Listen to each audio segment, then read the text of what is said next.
Good Enough, a podcast to help you overcome perfectionism so you can do more of what you love. I'm Shannon Wilkinson. I'm a life coach in Portland, Oregon, and I am a recovering perfectionist who's getting better at good enough.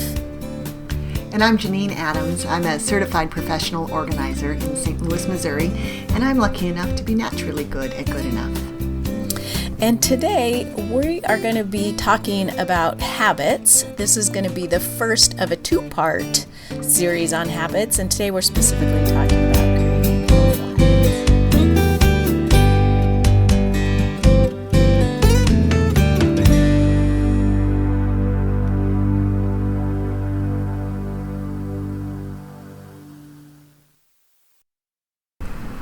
Hey, Janine. Hey, Shannon. How are you? I'm great. How are you doing today? I'm doing great, too.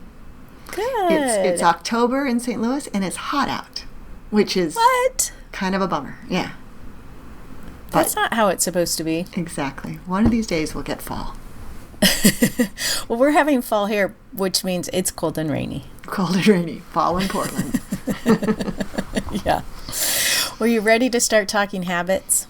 Oh, yeah. I'm always ready to talk habits. I think habits are an interesting topic, and they're so important for everybody. Yeah, I think it's really true. I know we've taught at least one workshop together on habits. Is it possible we've done more? It's possible. I can picture one. I remember that one we definitely did, and we taught more than one workshop. But I can't remember topics of other workshops. But yes, and I wrote an e-course once on habits for another organizer. So I think a lot about habits, and I talk to my clients all the time about habits. Yeah. What kind of habits are you talking to your clients about? Well, so we go in and create order in people's homes and with them, and in order for stuff to not go back to chaos, frequently they need to create some habits to maintain the systems that we've set up for them. So something like, going through the mail every day and throwing out the stuff, the advertising flyers and so forth, and not letting it pile up, or paying bills on time, or running the dishwasher every day, that kind of thing. Right. We've talked about this, but that's my favorite habit ever. Mine too. Love that habit. So yeah, I feel like good habits like that, like running the dishwasher, cleaning the bathroom every morning, just wiping down the bathroom. I feel like when we make those things habitual so that we actually don't think about them, putting the key in the same spot when you walk in the door, that frees up your brain to think about more important things. So I think about it as like going through life on automatic pilot for these little things that just help you get through the day without stress and with ease. Right. And that's such a great point, is that, when there are things that that you want, to make them a habit so you don't have to think about it. Right. It's not a conscious decision to floss your teeth every morning. It's just night or whenever you do it. You just do it. Right. That just makes it easier. And I'm all about making it easier. That's what motivates me. Yeah, well, and habits definitely do that. Although, trying to start a new habit is not necessarily always so easy. Well, that's definitely true. And starting a new habit might be slightly easier than keeping a new habit going, right? Yeah. I guess that's the difference. Right. So it's when you've got all these great intentions when you start, and then at least for me, as soon as I miss a day or two, if it's a daily habit that I'm trying to create, and forget about it, it's just out of sight, out of mind, and it can go by the wayside. I'm usually trying to create new habits like all the time, and usually there's something that's just fallen by the wayside. And I have this crazy idea, it makes no logical sense, that I should start a new habit on the first day of a month. So by about the 10th day, I've screwed it up, and then I wait 20 days. It's ridiculous, but that's what I tend to do. How did I not ever know this? I think I've just sort of realized it just in the last few months. Oh my goodness. Yeah. Wow. I think it's those 30-day challenges, that you see all the time. Oh, right. That get me into that thinking. And, yeah. So I missed it again because I was out of town October 1st. Well, and, now there's no point in starting before November 1st. Well, now you understand. I hope that maybe by the end of today's recording, I'll be rethinking this. Right, right. Because I mean, it's sort of interesting. I think that might come from, we like things to be sort of packaged up nicely. Mm-hmm. And if you start something on the 1st and you do it for a month, then it feels like it's an ingrained habit that you're going to have for forever. And we both know that's not true. Right. But it is somehow, especially if you're using one of those charts, if it's a 30-day, like I did the 30-day plank challenge sometime, I guess it was last year, where every day you're increasing the amount of time, or not necessarily increasing, but they tell you how long to plank each day. Oh, right. Starting with day 1 and ending with day 30. Some days are rest days. If you start on the first day of the month, then you don't have to keep track of what day you're on, which is handy. Right. Yeah, but yeah, still mildly ridiculous. Now that you're voicing it. Yeah. Oh, but it's a good point. Like, there are so many little unwritten rules and beliefs that we have about habits and how to start them and how long it takes and what it means if you don't keep up with it. And yeah, that's true. Yeah, especially that part about what it means if you don't keep up with it, because we can certainly beat ourselves up about stuff like that. Yeah, and, it's hard to start something. It's hard to actually make something a habit that you don't think about. I'm sure I told you back when I had an iPhone that before they came up with the Touch ID or the Face ID, and you had to put in a code to the passcode to open your phone. I had to change mine for some reason. I can't remember. And I forgot to enter the new one every single time for days. Like, every time I would go to open my phone, I would put in the old passcode because it was just so automatic. Right. That muscle memory. Yeah, and I didn't even think about it. And so then I started keeping track, and it was something crazy. Like, out of 45 times of opening my phone, like 30 of them, I just got it plain wrong. And like 5, I got it right. And 5, I caught myself as entering it wrong so I could delete the wrong digits and put in the right one.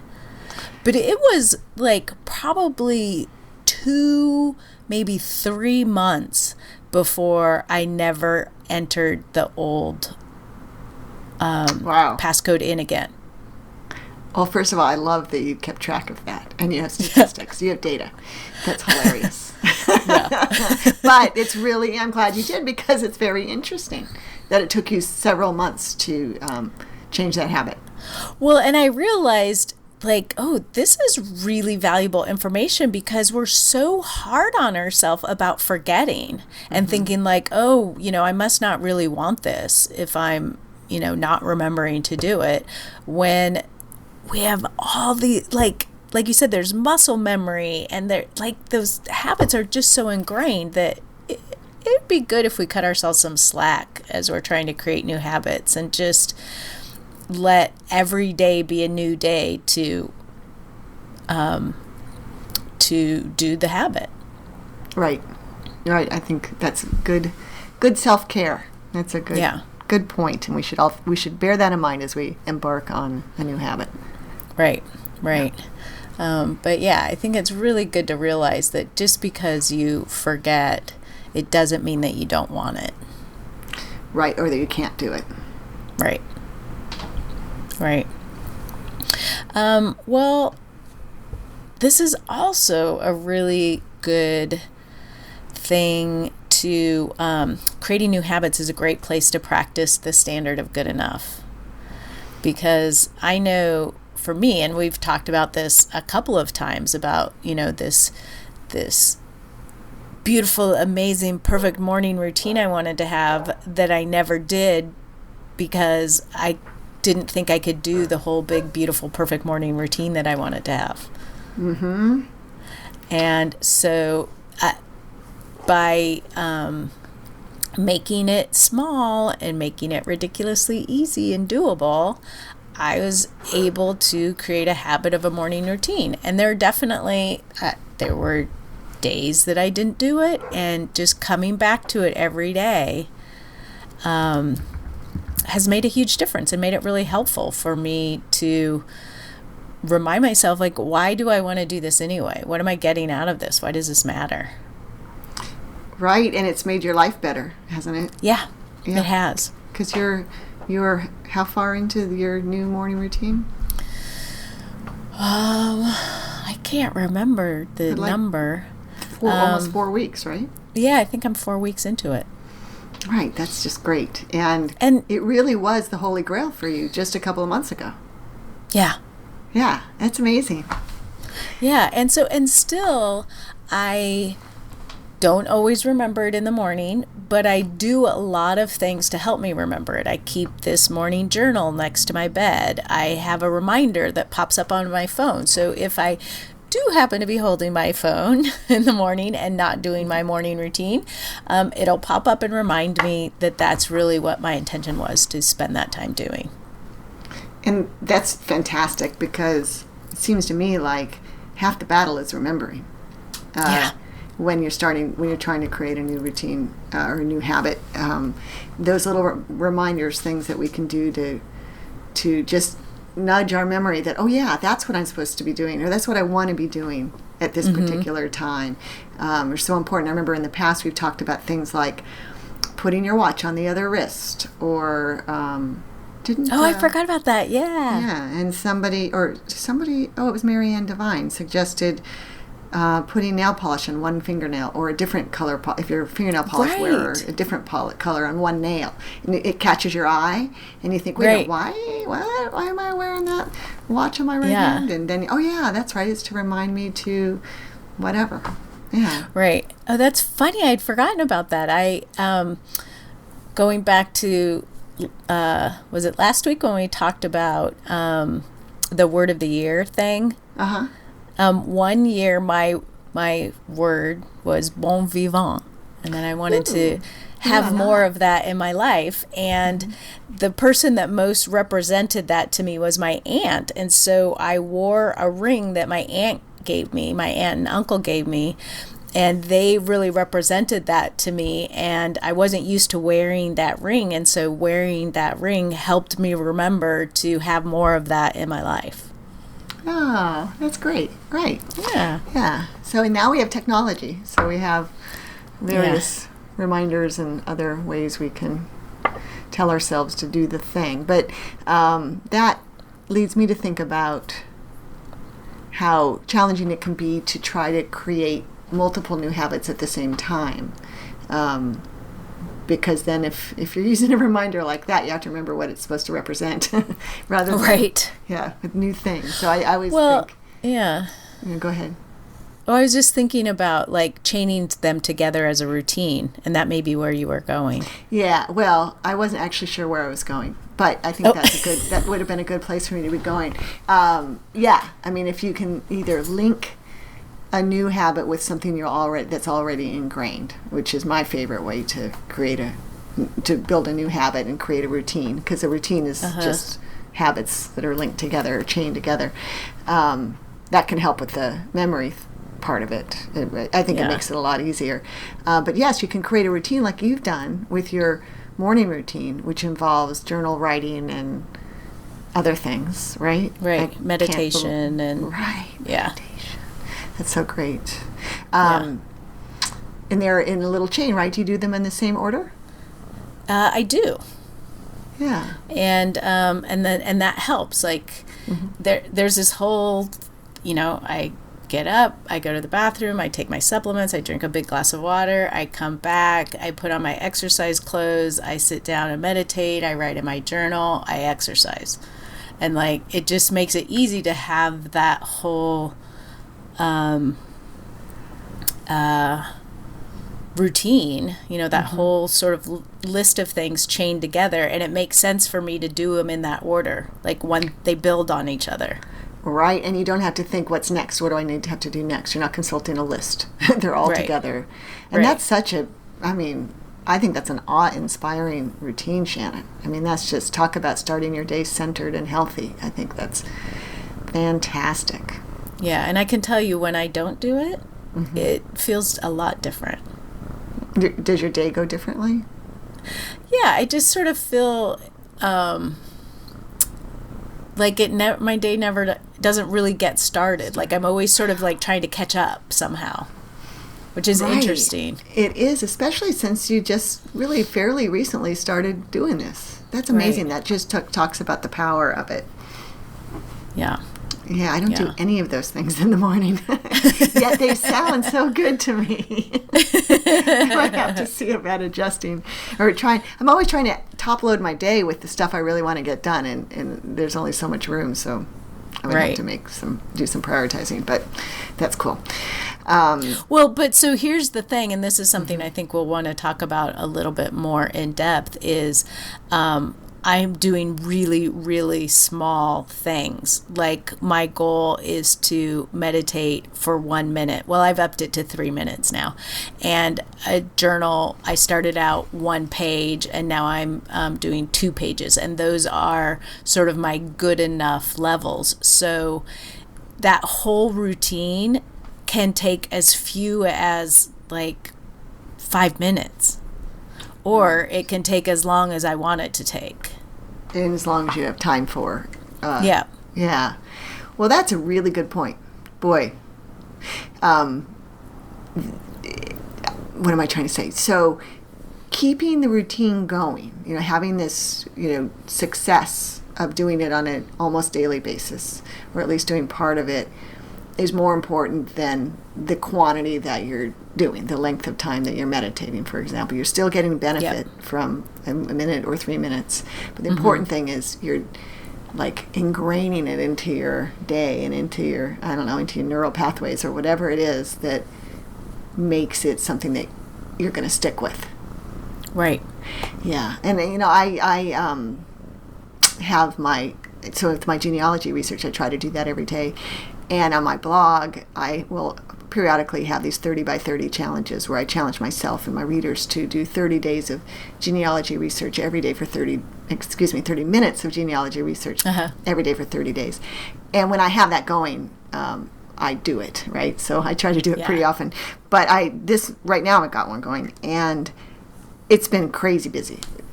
My mornings have just been really full. And if I didn't have the challenge going, I doubt I would be doing anything in the morning with genealogy. But since I do have it going, I'm doing something. And it's not 30 minutes. It'll average out to 30 minutes by the end of the month. But if it's just 5, I'm just making sure I do something in the service of keeping that a priority and keeping it in my morning and in my life on a daily basis.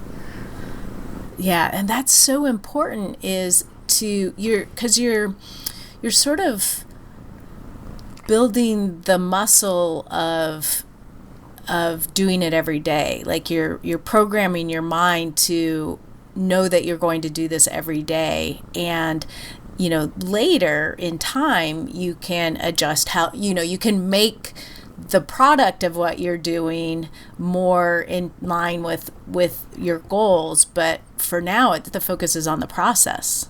And it's that sweet spot. When you make it to that place where it feels normal and natural to just do it, that's what we're always striving for, right? Or at least that's what I'm always striving for with habits. And that point between the shiny new habit and the automatic habit, that's where things get rocky for me. That's usually about the 15th of the month. Yeah. Well, and the other thing, that made me think about, or remind me of when I still run a little bit, but when I was marathon training, and it was just part of my routine and it was what I did. But that doesn't mean it was always easy, in that I spent a lot of time trying to talk myself out of it, which is funny because I also made the decision I was just going to do it. And that was the biggest part for me. I decided I was going to do this thing, and then I've had to figure out how to remove the barriers that kept me from doing it.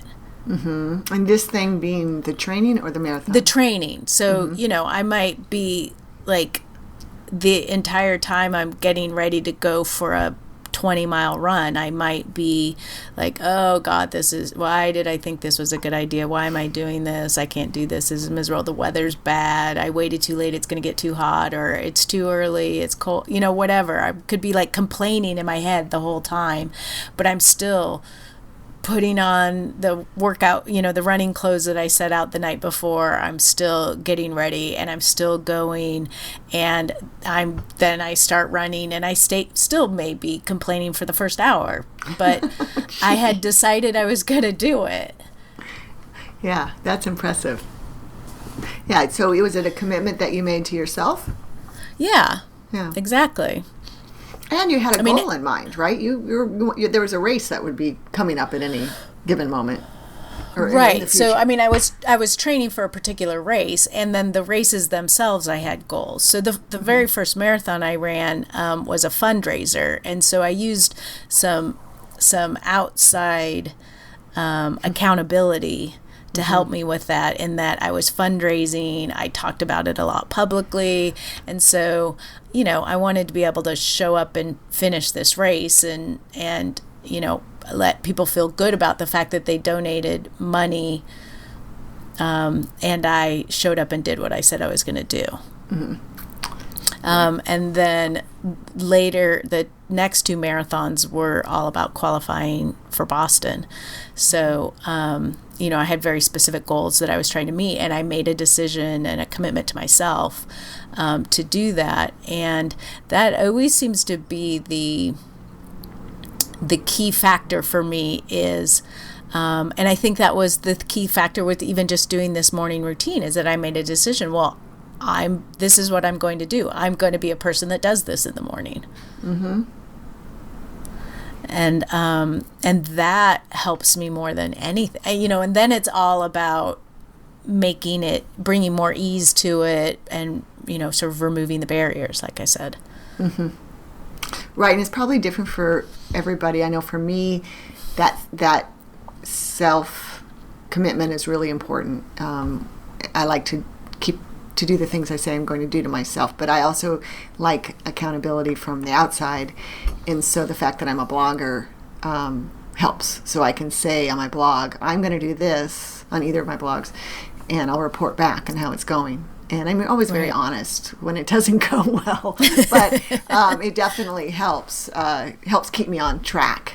Having a place like that where I can talk about it. And if I didn't have that, I'd probably be telling you or another friend, and just knowing that someone is looking out. And sometimes, like years ago, I created a habit of emptying my inbox every day, my email inbox, with a friend. And every day we emailed each other to say how close to zero our inbox was.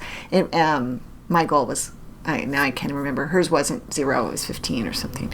But just getting her email, which would get deleted, of course, immediately, and and her, or sending her an email was really, really helpful. And we also then started adding a gratitude list to that email. So I'd say, I got my inbox down to 5 or 0 or whatever, and this is what I'm grateful for today. And that was really great. That went by the wayside. But then I started, with a different friend, I started telling her when I got my inbox down to 0, and I would automatically tell her what I was grateful for. I mean, actually, it wasn't that. She didn't care about my email. It wasn't that. It was, I wanted to try to create, now I'm remembering, a habit of gratitude, and she and I agreed we'd exchange emails. But I only ever do it when I get it down to 0, because that's how ingrained those two things are to me. So when I get my inbox down to 0, I send her an email with my gratitude list, and she always replies with hers. But if she doesn't get an email from me, she doesn't do it. She doesn't think of it.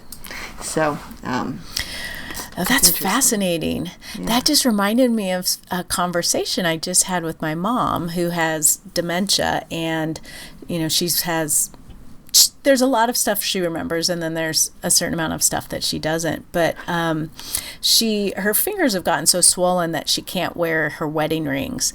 And she told me the other day that when she puts her watch on, it's the strangest thing because she feels like she's put her wedding rings on too. And I reminded her that's because her habit for as long as I can remember was every night she would take off her wedding rings and slip them onto the band of her watch and close it, and it would be on the nightstand, and then in the morning she'd, unhook it, put the rings on, and then put her watch on. So putting her watch on meant that she'd already put her rings on. And when she said it feels like she put them on, does she feel like she's feeling her wedding rings on her? She doesn't. It's not. She feels like she has already done it, but they're not there. So she thinks about her wedding rings a lot, and she couldn't figure out like why those two would be connected. Oh, right. They certainly were connected. Wow. Yeah, how interesting that she took her rings off at night. I take mine off at night. That's because your mother did. Well, that also because the jeweler gave me a big long lecture about how I need to take my rings off at night. I never got that lecture. I'm pretty sure I couldn't take my rings off right now if I wanted to. It's hot. Interesting. But I bring that up because like that habit was so ingrained, even though she couldn't remember the habit. Yeah. There was a part of her that still linked those things together. Right. Very interesting. So it seems like I'm finding our conversation fascinating, and it seems like it would be helpful for people who are listening maybe if we talked about first steps in creating new habits or best practices or something. Yeah, we sort of danced around it a little bit, but I think maybe to get a little more concrete would be useful. But I think we can all agree that good habits are good. Yes. And not easy to create necessarily. Right. So when you think about creating habits, or when you're helping clients create habits, what's the first step? So the first step is to think about the habit you want to create, why it's important to you, like what will this give you? What's your purpose in wanting to create this habit? And then to initiate the habit is, what's the one tiny first ridiculously easy step you can take that moves you in the direction of having that habit, and to build it very slowly over time. Like we were talking about.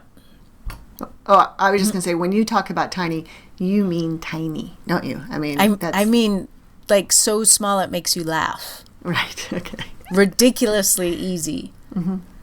And that's why I started with 1 minute of meditation. Mm-hmm. Like I can sit for 1 minute and, with the intention of meditation, regardless of what happens in my mind. But if I sit with the intention of meditation for 1 minute, then I call that good. And that feels like I can do that on any day. There's no day that I can't take 1 minute to sit. Right. And that's also, like, I had a client once who wanted to start the habit of walking every morning. And we started really small. The first part of the habit was setting out her walking clothes the night before. Mm-hmm. And she didn't have to put them on, but if she put them on, that was great. But she just had to start getting in the habit of setting them out, and then putting them on, and then stepping out on the porch. And we just built that habit over time till, it was just at night, she'd brush her teeth and put out her walking clothes. In the morning, she'd put them on and step out on the front porch. And if it was a really busy day and she really felt like she didn't have the time, that was good enough. Mm-hmm. But usually, once you're dressed and outside, you might as well at least go around the block. Yeah. And maybe if you're going around the block, you could go a little further if you wanted. Right. So that's the thing that that is really hard to do, is to make it small enough that it feels easy, but enough that you feel like you're moving in the right direction. Because the problem is, if it's too hard, then you can actually trigger sort of your fight or flight part of your nervous system and make you resist doing it because it feels too hard to do, and it feels too risky. And then that's when you just stop. Right. You don't do it. Taking you a don't. tiny step. Yeah, that feels so gentle and so smart to me. But also, you have to be pretty patient. You do have to be patient. Recognize that it's going to take you a little while to get from not doing this thing at all to Right. doing it fully, perhaps. Right. But what I remind my clients when we're working on something like this is, we're playing the long game here. This isn't about changing everything. This isn't about fixing this problem now. This is about creating the lifestyle that you want. This is about, creating the habits that help you move through your life in the way you want to do that. This is a marathon, not a sprint. Yep. Right. And the benefits And are that's huge. another good analogy, because while the marathon, the actual race, is what you sort of focus on, it's a lot. There's a lot that you build up to. You don't start by running 26 miles. Right. You start wherever you're at, and you do something that's a little bit of a challenge but still doable. And then the next week you do something that's still a little bit more of a challenge but doable. Right. You don't start planking for 5 minutes on day one of your 30-day challenge. Oh my God, like my stomach just clenched when you said that. You start with 20 seconds, and by the end of the 30 days, you're on 5 minutes. Right. Right. So, I think, like we've mentioned a couple of times, like figuring out how to help yourself be successful. Like, you don't need to make this any harder than it needs to be. Right. And in fact, if you can make it easier, all the better. Yeah. And, Right. and I feel like there's something in our culture that often makes us feel like something is more valuable, is worth more if it's harder. Like you get more points if you do something that's hard than if you do something easy. And I would like to step away from that, and I hope that our listeners will too, and to like you always say, let it be easy. Right. Absolutely. I've gotten away from the thinking that it has to be hard to be good. Easy is so good. Right. And that's true. That can be true of habit creation as well. Right. So, in that vein, think about, what kinds of things could you put in place, or what ways could you go about creating your habit that will make it more easy, make it easier. Is there a time of day that makes more sense to do it? Is there something you're already doing that you can attach it to? Like the natural one that you mentioned was, you floss your teeth right after you brush them. But you can take any habit that's already ingrained and attach anything to it. Like, it's not necessarily a natural connection that I put on my exercise clothes after I brush my teeth, but that's just how it works. Like I do that, and then I do the next thing. Is there a way you can make it more fun?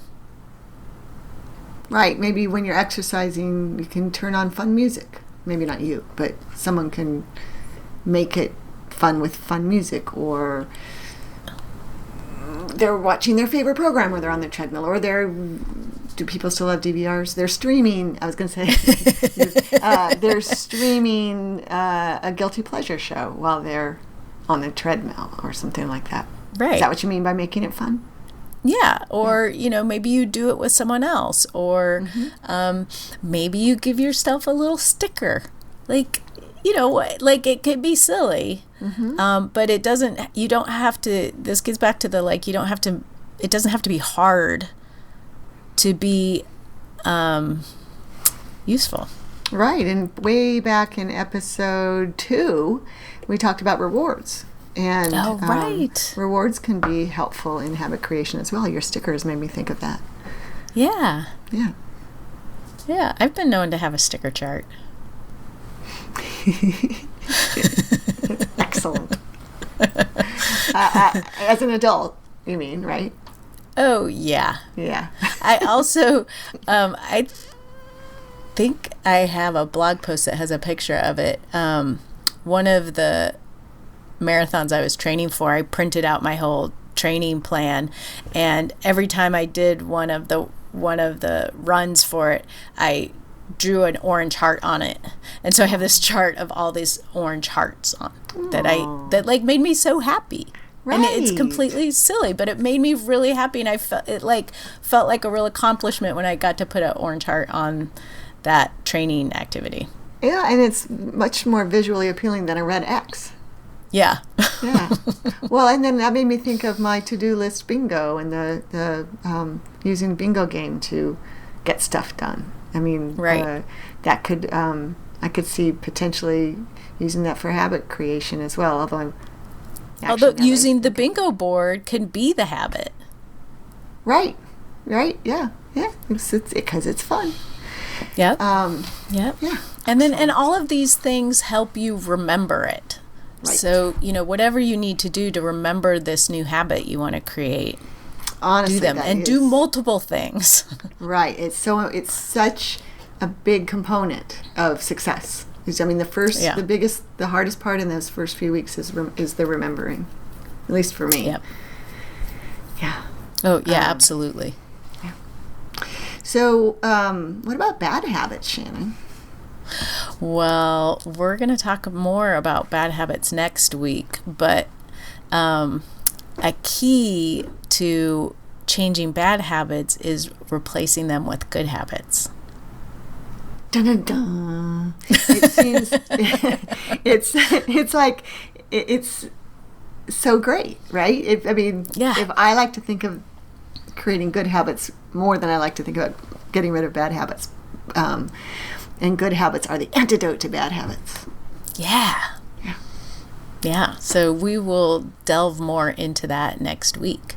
So that means that if you have questions about habits, you should leave us a voicemail at 413-424-GTGE, just 4843. Did I get that right? Yeah, yep, 413-424-GTGE. Or leave a comment on the show notes at gettingtogoodenough.com. We're also on Instagram at gettingtogoodenough and on Twitter at GTGenough and on Facebook. Search for Getting to Good Enough. Yes, this is episode 22, and in episode 25, we will be answering your questions on the air, so to speak. So please call the hotline with your questions. Yes. And also, we'd love to hear if you've given one of these a try. And one of these, what am I trying to say? If you've tried creating a new habit, if you've listened to one of our episodes and tried some of the things that we've suggested, we would love to hear how that went for you. Yes. So for now, I am Shannon Wilkinson in Portland, Oregon. And I'm Janine Adams in St. Louis, Missouri. Thanks for listening, and we hope good enough is getting easier for you.